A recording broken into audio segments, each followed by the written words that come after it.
Cinema ఇండస్ట్రీని గత కొన్నేళ్లుగా ముప్పుతుప్పలు పెడుతున్న ఐబొమ్మ వెబ్సైట్ వ్యవస్థాపకుడు ఇమ్మడి రవి ఎట్టకేలకు పోలీసులకు చిక్కాడు. అయితే అసలు రవి సినిమా రిలీజ్ అయిన వెంటనే కొన్నిసార్లు రిలీజ్కు ముందే అంత క్వాలిటీ ప్రింట్స్ను ఎలా సంపాదించేవాడు అనేది అందరినీ వేధిస్తున్న ప్రశ్న.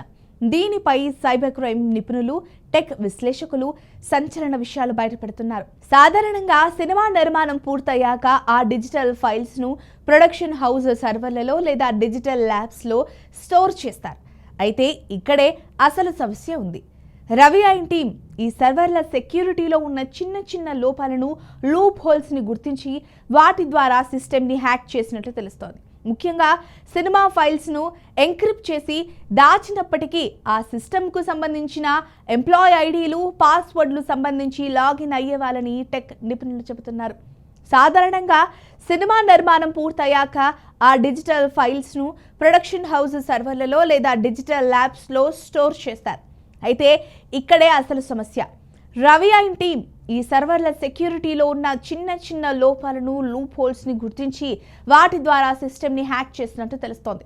ముఖ్యంగా సినిమా ఫైల్స్ను ఎన్క్రిప్ట్ చేసి దాచినప్పటికీ ఆ సిస్టమ్కు సంబంధించిన ఎంప్లాయీ ఐడీలు, పాస్వర్డ్లకు సంబంధించి అంటే వాటితో లాగిన్ అయ్యే వాళ్ళని టెక్ నిపుణులు చెబుతున్నారు. రవి కేవలం హ్యాకింగ్ మీద మాత్రమే ఆధారపడలేదు. అతను ఒక పెద్ద నెట్వర్క్నే మెయింటైన్ చేశారు. సినిమా థియేటర్లలో సీటింగ్ అరేంజ్మెంట్ని బట్టి కరెక్ట్ యాంగిల్లో రికార్డ్ చేయడానికి కూడా మనుషులను పెట్టుకున్నాడు. కార్నర్స్ నుంచి తీస్తే యాంగిల్ సరిగ్గా రాదని మధ్యలో సీట్ బుక్ చేసుకొని మరీ రికార్డ్ చేసేవాళ్ళట. ఇందుకోసం కొన్ని స్పై యాప్స్ వాడేవారు. ఫోన్ స్క్రీన్ ఆఫ్లో ఉన్నా సరే బ్యాక్గ్రౌండ్లో కెమెరా ఆన్ అయి సినిమా రికార్డ్ అయ్యేలా ఈ యాప్స్ పనిచేస్తాయని నిపుణులు చెబుతున్నారు. ఇక ఓటీటీ ప్లాట్ఫామ్స్ నుంచి కంటెంట్ తీయడానికి రవి మరో పద్ధతి కూడా వాడాడు. మనం ఓటీటీలో సినిమా చూస్తున్నప్పుడు అది ఎన్క్రిప్టెడ్ స్ట్రీమ్గా వస్తుంది, అంటే ఎన్క్రిప్టెడ్ స్ట్రీమ్గా వస్తుంది. కానీ దాన్ని డీక్రిప్ట్ చేసి హై క్వాలిటీ ఫైల్గా మార్చే సాఫ్ట్వేర్లను రవి టీం ఉపయోగించిందని సమాచారం. ఐబొమ్మ సైట్ అంతా పాపులర్ అవ్వడానికి కారణం అక్కడుండే యూజర్ ఇంటర్ఫేస్. ఎలాంటి గందరగోళం లేకుండా క్లియర్గా, ఈజీగా సినిమా డౌన్లోడ్ చేసుకునే వెసులుబాటు ఉండటంతో జనం దానికి అలవాటు పడ్డారు. అయితే రవి చేసింది కేవలం పైరసీ మాత్రమే కాదు, డేటా చోరీ కూడా. ఫ్రీగా సినిమా చూపిస్తున్నాం కదా అని జనం ఎగబడి చూస్తుంటే అవి వెబ్సైట్ ద్వారా యూజర్ల పర్సనల్ డేటాను, బ్యాంకింగ్ వివరాలను సేకరించి సైబర్ నేరగాళ్లకు అమ్మేవాడని అనుమానాలున్నాయి. ఏదో ఒక లింక్ క్లిక్ చేయగానే మనకు తెలియకుండానే మన ఫోన్లోని సమాచారం వారి చేతుల్లోకి వెళ్తుంది.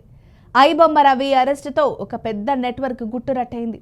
కానీ టెక్నాలజీ ఉన్నంత కాలం ఇలాంటి లూప్ హోల్స్ ఉంటూనే ఉంటాయి. వాటిని అరికట్టాలంటే సినిమా ఇండస్ట్రీ తమ డిజిటల్ సెక్యూరిటీని మరింత పటిష్టం చేసుకోవాలని టెక్ నిపుణులు చెబుతున్నారు. మరి ఈ వీడియో కనుక మీకు నచ్చినట్లయితే లైక్ చేయండి, షేర్ చేయండి, సబ్స్క్రైబ్ చేసుకోండి. మరిన్ని వీడియోల కోసం మా ఛానల్ని ఫాలో అవ్వండి.